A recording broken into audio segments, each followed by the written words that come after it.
देखिए, अगर हम बात कर लेंगे इसमें आज का पेपर दैनिक जागरण के पेपर में हम पढ़ते हैं कि इसमें एडिटोरियल संपादकीय सरकारी तंत्र में सुधार का मतलब क्या होने चाहिए। इसमें आपको ये पेपर जो यूपीएससी का पेपर 2 में आपका ये काम आता है, सरकारी तंत्र में आप इसको कैसे, सरकारी तंत्र में सुधार का मतलब क्या होना चाहिए। ये अभिनव प्रकाश ने ये बताना चाहते हैं अपने बारे में कि यह समस्या यह है कि सरकार को जिस क्षेत्र में होना चाहिए वह नहीं है। सरकार की समस्या ये है कि सरकार को जिस हिसाब से आगे लेके चलना चाहिए उस सबको काम करना चाहिए, उस हिसाब से काम नहीं करती है, या जो न काम नहीं करने का काम है वो काम सरकार करते रहती है। इसी में सरकारी बेवजह से सरकार विभागों को बोलबाला जिसकी आवश्यकता नहीं है। सरकारी काम जो भी होता है जिसको बोलबाला होता है उस काम को ध्यान देने की ज़रूरत है, जिसमें जो काम हो रहा है उसको ज़्यादा कोई ध्यान देने की ज़रूरत नहीं होता है। लेकिन अगर हम बात करें पिछले कुछ दशक में अर्थव्यवस्था और समाज के भारतीय राज्य की भूमिका के बारे में सार्वजनिक विमर्श एक गलत परिपाटी पर चल रहा है। कहले मतलब कुछ समय से पहले जो हमारा भारत का जो आर्थिक स्थिति है ना वो बहुत ज़्यादा गलत परिस्थिति में चल रही है। और इसमें बड़ी बात है कि नेहरूवादी राज्य और समाजवादी नीति की विफलता के सरकार को विशेष रूप से सरकारी कर्मचारियों को विरुद्ध एक प्रतिक्रिया को उत्पन्न किया है। कहने का मतलब कि नेहरूवादी राज्य जिसमें पहले भारतीय कांग्रेस पार्टी का था, और समाजवादी नीति, ये दोनों में बहुत गहरा पैरा है। लेकिन लाइसेंस में कोटा, परिपीठ राज्य, अक्षम और नौकरशाही और बेलग्राम का भ्रष्टाचार के सरकारी व्यवस्था के विरुद्ध माहौल बनाने में महत्वपूर्ण भूमिका निभाई है। कहने का मतलब कि सरकारी जो महत्वपूर्ण जो भूमिका जो है जो भ्रष्टाचार के रूप में निभाने के लिए नौकरशाही राज्य, परिमित, अक्षम, नौकरशाही, बेलग्राम भ्रष्टाचार में सबसे आगे रहते थे। दूसरी बड़ी बात है इसमें मैं एक चीज़ बताना चाहता हूँ, इसके चलते सरकार को समस्या के समाधान नहीं बल्कि समस्या के जनक के रूप में देखा जाने लगा है। मतलब कि सरकार जो होती है ना, सरकार किसी भी समस्या को ख़त्म करती है, लेकिन समस्या ये जो हुआ बेलग्राम में जो हुआ भ्रष्टाचार के खिलाफ, उसमें सरकार ने उसको ख़त्म नहीं किया, उसको और जन्म देते हुए और पकड़ा है। इसका यह नतीजा हुआ कि जब 1990 के दशक के बाद जब सरकार के आकार में कम करने तक व्यापक समर्थन पाने लगा तो खास तौर पर शहरी मध्य वर्ग में नीति निर्माणों द्वारा सरकार में सुधार करने की वकालत की जाने लगी। कहने का मतलब कि 1990 के दशक में जो भी हमारे सरकार थे उसके आने के बाद व्यापक उसमें समर्थन मिला गया और नीति निर्माण वर्ग, मध्यम वर्ग, निर्माताओं को उसे सरकार के सुधार करने की वकालत की जाने लगी। महत्वपूर्ण मुद्दा यह बना कि सरकारी विभागों सार्वजनिक क्षेत्र में अधिकारियों को कर्मचारियों की संख्या को कम करना है, जिससे हम वह धारण काम कर सकते हैं और सरकारी क्षेत्र में ज़रूरत से ज़्यादा नौकरियों है। इसे कम करने के सरकारी घाटे पर हम कम किया जा सकता है। लेकिन वास्तविकता यह है कि भारत में सार्वजनिक क्षेत्र में रोजगार अनुपात दुनिया के सबसे कम है। हमें ये देखना है कि रोजगार जो पूरे भारत में जो कम है, अनुपात इसका बहुत रेशो कम है, तो हमें ध्यान देना है कि रोजगार को सही से प्रोवाइड कराया जाए।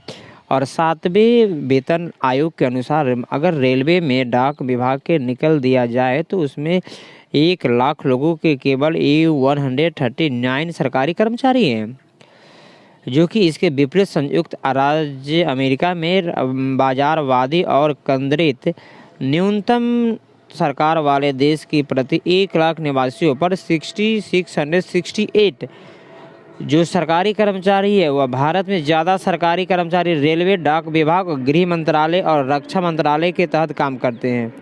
जबकि स्वास्थ्य, शिक्षा और शहरी विकास क्षेत्र में जैसे सरकारी कर्मचारियों की संख्या न के बराबर है। बात सही है। कहने का मतलब है कि इसमें हमारे देश में स्वास्थ्य और शिक्षा और शहरी विकास के लिए सभी को बहुत अच्छे कर्मचारी होनी चाहिए। क्योंकि 2015 में इसमें बताया जा रहा है कि अकेले केंद्र सरकार के स्तर पर इसे 7,50,000 रिक्तियाँ थी, जो कि उच्च न्यायालय में न्यायाधीशों के लगभग 38% पद खाली रहे हैं। और राज्य की नौकरशाही में वर्षों के माध्यम से स्तर के पदों के अपने नहीं होने के कारण पूरा सरकारी तंत्र विलुप्त होता जा रहा है। कहने का मतलब कि टोटल उसमें 2014 में अकेले केंद्र सरकार के पास था 7,50,000 रिक्त थी, लेकिन इसमें 38% पद ही उसको खाली कर दिया है। धीरे धीरे इसमें मध्य ये हुआ कि नौकरशाही वर्षों में स्तर इसका कम होते चला जा रहा है, खत्म। इसे देखते हुए सरकारी नौकरियों को कटौती करने के बजाय भारत को राज्य की क्षमता की वृद्धि करने की आवश्यकता है। यह समझा जाना चाहिए कि सार्वजनिक क्षेत्र में सुधार का अभिप्राय कर्मचारियों की संख्या की कटौती करना नहीं है। देखो, सरकार को ये करना चाहिए, जितना सीट निकालती है उतना सीट उसको निकालना चाहिए और उसको क्रिएट करना चाहिए। रोजगार जो है ना, हमेशा उसको क्रिएट करना चाहिए। दिन पर दिन सरकार को अपना सीट हमेशा नहीं काटना चाहिए, जिस हिसाब से सरकार अभी भी काटती आ रही है और काटी ही है।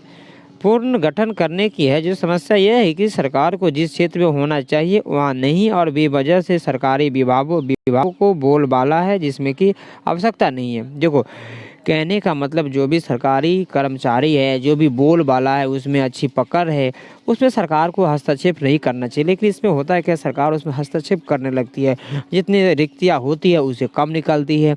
जहाँ सरकार को काम करना चाहिए वहाँ सरकार काम करती नहीं है। चलिए, लेकिन मुश्किल यह है कि समाजवादी समय में बनाई हुई अर्थव्यवस्था को आज तक चली आ रही है, और जिस तरह से पुलिस के तमाम पद रिक्त है उसी तरह से स्कूलों में बड़े पैमाने पर रिक्तियां है। यदि सभी राज्य को मिला दिया जाए तो अकेले स्कूल में करीब 10 लाख पद खाली पड़े हैं, और ग्रामीण और कृषि मंत्रालय में लगभग 30% रिक्तियाँ है, जिसमें कि अधिकांश कार्य सरकार की महत्वाकांक्षी योजनाओं पर लागू करने का है। यहाँ तक कि केंद्रीय विश्वविद्यालय और कॉलेजों में लंबे समय से नियुक्ति नहीं हो रही है, और कुछ मामलों के 50% है, जो कि अधिक रिक्तियाँ राज्य स्तर के विश्वविद्यालयों को स्थिति इतनी ही दयनीय है कि बात न करना ही बेहतर है। अगर हम बात कर लें कि केंद्र सरकार तो कुछ अपना आर्थिक स्थिति सही रहता है, लेकिन हम राज्य स्तर पर बात कर लेंगे, जो भी विश्वविद्यालय है उस विश्वविद्यालय में इतना बेहतरीन, इतना खराब घटिया है कि हम क्या बात कर सकते हैं। सरकार को वहाँ पर इसको सुधारने की ज़रूरत होती है। अगर देश में पुलिस, स्कूल, अस्पतालों के लाखों रिक्तियाँ है, जो कि इस मतलब है कि भारतीय राजस्व में अस्तित्व सिर्फ काम काजों में है। आखिरकार ऐसे में सरकार का आकार कम करने की बात कही जा रही है। दूसरी बड़ी बात इसमें, जब सरकार के सिर्फ नाम मात्र के लिए जो उसका आकार कम करना संग ऐसे ही हो, तो किसी के लिए भी यह बुनियादी बात समझने में मुश्किल नहीं होनी चाहिए। अगर अधिकांश न्यायाधीश होंगे तो हमारी न्यायिक प्रणाली तेजी से न्याय देना सुनिश्चित करेगी। इसी तरह अधिक पुलिस कर्मियों का मतलब बेहतर कानून एवं व्यवस्था होनी चाहिए। आप समझते हैं, अगर जो टीचर होंगे, जो शिक्षा के बारे में अलग से क्रांति डेवलपमेंट करेंगे, अगर हम पुलिस के लिए बहाल करेंगे तो पुलिस को ये जवाबदेही दिया जाएगा, आप बहुत ही अच्छे से कानून व्यवस्था को चलाएं। तो कानून व्यवस्था अच्छा होगा, हमारा शिक्षा प्रणाली भी बहुत तेज़ी से आगे की ओर सुनिश्चित होगी और बढ़ेगी, तभी हमारा देश आगे तरक्की कर सकेगा। इसी क्रम में अधिक डॉक्टरों का मतलब होता है कि अगर अधिक डॉक्टर रहेगा तो कि सभी लोग बीमार नहीं पड़ेंगे, सबको अच्छे से इलाज भी किया जाएगा और हम स्वस्थ भी रहेंगे। स्कूलों और कॉलेज में सही पढ़ाई होने के देश का मानव संसाधन बल्कि अधिक सक्षम और बेहतर होगा। बाहर से जितने भी हमारे देश के पढ़े लिखे व्यक्ति होंगे उतने बहुत ही अच्छे सक्षम होंगे, और इसे केवल कल्पना की दुनिया में ही ये पद आर्थिक विकास पर बोझ माने जा सकते हैं। कभी भी आप देख ली, कल्पना करेंगे कि हम भारत को विश्व गुरु बनाएंगे, भारत के सभी लोगों को साक्षर बनाएंगे, हम पढ़ाएंगे तभी तो साक्षर बनेंगे, उसको फैसिलिटी भी देंगे, और जो भी पद सीट खाली है उसको सीट बढ़ा जाएगा तभी तो पढ़ाने वाले होंगे। सरकारी तंत्र में सुधार का यह मतलब नहीं है कि न तो हो सकता सरकारी तंत्र की समाप्त कर दिया जाए। सरकारी तंत्र को, सरकार को ऐसा नहीं करना चाहिए, उसको समाप्त कर दिया जाए। लेकिन कर्मचारी उस मानदंड देने का असमर्थन या अनिश्चित का मतलब यह है कि सरकार लोगों को काम करने के रवाना में इसमें ध्यान देने की ज़रूरत है। इसमें अगर हम बंद कर ले, बात कर ले, दूसरी बड़ी बात है कि दरअसल समस्या कभी भी सरकार कर्मचारियों की संख्या की नहीं रही है, यह तो हमेशा बेहतर कम रही है। कि आमतौर पर उदाहरण है, मात्र 50 लाख की आबादी वाले छोटे से सिंगापुर की विदेशी सेवा में भारत के विदेशी सेवा के ज़्यादा अधिकारी है। असली समस्या नौकरीशाही के हाथों में अत्यधिक और मनचाही शक्तियाँ भी है। और महामारी कोविड-19 के दौरान हमें नौकरशाही राज को ऐसा की जिसमें कि किस तरह का 4 महीने के अंदर लॉकडाउन संबंधित सैकड़ों नियम सारी तरह से अराजकता की स्थिति में पैदा कर दी है। और भारत इसे सरकार का आकार ज़्यादा बड़ा इसीलिए लगता है कि क्योंकि सरकारी अधिकारियों और कर्मचारियों के पास अपना तनाव शक्तियाँ है। इस शक्तियों के चलते वे निजी क्षेत्र और आम नागरिकों का परेशान करने के सक्षम है। स्पष्ट है कि आवश्यकता है कि प्रशासनिक सुधारों की है। इस ज़रूरत है कि कानून में आधुनिकीकरण का व्यवस्था और प्रतिक्रिया को स्पष्ट कर दिया जाए ताकि हमारे लिए यह जरूरी हो कि सरकारी किसी भी तरह का समाप्त कर देने की बजाय हमें समस्या से हाल से उत्पन्न हुई है। ऐसा भी नहीं कि पिछले 2 दशक के अधिकांश समय से यह सरकार के अपनी नीति अक्षमता या अनिष्ठा के कारण रिक्त पदों के भरने की अक्षम नहीं है। ये समस्या का समाधान केंद्र और राज्य सरकार के समन्वय में भी हो सकता है। यह समन्वय कायम होना चाहिए कि उन दोनों पदों को प्राथमिकता आधार पर भरना चाहिए ताकि सरकार को कार्य क्षमता की वृद्धि होनी चाहिए। इसका लेखक है और लेखक दिल्ली विश्वविद्यालय में अर्थशास्त्र assistant professor. Thank you sir.